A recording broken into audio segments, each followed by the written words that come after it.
Everyone. তো আজকে সকালবেলা আমি ঘুম থেকে উঠেছিলাম সকাল ৮টার দিকে। ঘুম থেকে উঠে প্রথমে গুছিয়ে নিয়েছিলাম বিছানা গুছিয়ে আমি এক গ্লাস লেবু জল খেয়ে লেগে পড়েছিলাম এই জামা কাপড়গুলো গোছাতে। দেখছো কত জামা কাপড় হয়ে গেছে। তো ভাবলে তো হবে না, কাজগুলো করতে হবে। তো সেই মতো লেগে পড়লাম জামা কাপড়গুলো গোছাতে। ঝটপট করে সব জামা কাপড়গুলো গুছিয়ে ভাঁজ করে রেখে দিলাম। জামা কাপড় ভাঁজ করা হয়ে গেলে আমি করে নিলাম একটু স্কিন কেয়ার, কারণ সকালবেলা উঠে তো একটু স্কিন কেয়ার করতেই হবে বলো।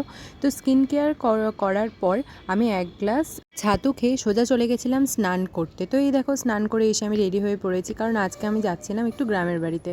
তো এই দেখো নিচে চলে আসলাম জুতো পরে বেরিয়ে পড়েছিলাম রাস্তায়, কারণ আমাদের টোটো এসে দাঁড়িয়েছিল রাস্তায়। তো টোটোতে ওঠার পর ঠাম্মির মনে পড়ে যে একটু ফল নেবে, তো এখানে চলে গেছিলো আনারস নিতে। তো এই দেখো আমরা চলে এসেছি গ্রামের বাড়িতে, মানে এটা গ্রামের বাড়ির রাস্তা। তো আস্তে আস্তে আমাদের বাড়ি যাওয়ারও সময় হয়ে যায়, মানে বালুরঘাটে আসার। তো এখানে আমাদের টোটো এসে দাঁড়িয়েছিল, তাই আমরা আসছিলাম। আর বালুরঘাটে পৌঁছতেই দেখি এত বৃষ্টি।